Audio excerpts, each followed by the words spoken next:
এখানে ছোট বাচ্চাদের জন্য নাগরদোলা, নৌকা, চরকি আরও বিভিন্ন ধরনের রাইডস ছিল।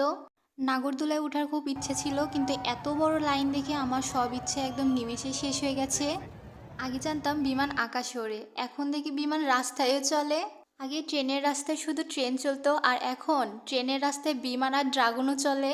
মেলায় ভূতের বাড়িও ছিল। এদিকে সার্কাসের জন্য বিশাল আয়োজন করা হয়েছিল, আর তার সাথে জাদুর খেলা দেখানো হচ্ছিল, পুতুল নাচ দেখানো হচ্ছিল, আর সাথেই চলছিল বাইক আর কার রেস খেলা। কি নেই এই মেলায় বললে ভুল হবে, সব ধরনেরই আয়োজন করা হয়েছিল। মেলায় এত ঘোরাঘুরি করতে করতে প্রায় সন্ধ্যায় লেগে গিয়েছিল, তাই তাড়াতাড়ি করে বাসায় চলে যাচ্ছিলাম। ভিডিওটি ভালো লাগলে অবশ্যই একটা লাইক দিবেন, চ্যানেলটি সাবস্ক্রাইব করবেন, ফেসবুক পেজ থেকে দেখলে ফলো দিয়ে দিবেন। আর আপনাদের ঈদ কেমন কাটলো আর কোথায় কোথায় ঘুরতে গিয়েছিলেন অবশ্যই কমেন্টে জানাবেন। ভিডিওটি শেয়ার করতে ভুলবেন না। আল্লাহ হাফেজ।